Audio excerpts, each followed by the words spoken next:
Sanhi ng pagkamatay ng 60 anyos na lolo na sumagip sa apo sa Lipas City ang matinding pagkakabagok sa ulo matapos siyang masalpok na motorsiklo. Ang detalye sa report ni Denise Abante. Walang humpay pa rin sa pag-iyak ang naulilang misis ni Mang Domingo, ang 60 anyos na lolong nasawi ng mabangga ng motorsiklo matapos habulin ang patawid na apo umaga kahapon. Masakit man daw tanggapin ang pangyayari, pilit pa rin kinakaya ni Aling De La Rosa ang pagkawala ng asawa.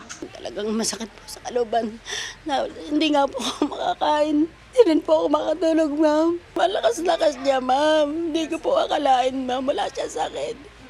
Malakas ang pangangatawan niya.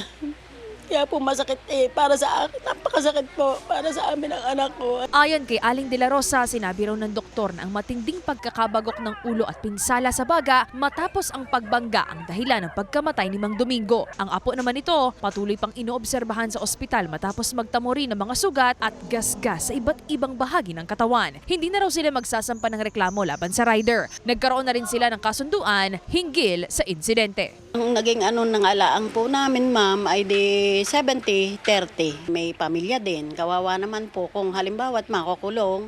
Paano po naman ang kanyang mag-ina? May panawagan naman ang pamunuan ng barangay sa mga motorista na dumaraan sa kanilang barangay. Kung maaari, tayo po ay gumayak ng maaga kaysa po tayo ay nagmamadali sa ating pupuntahan. Pagmamadali natin, katulad nga nagkakaroon ng cause ng accident na hindi inaasahan.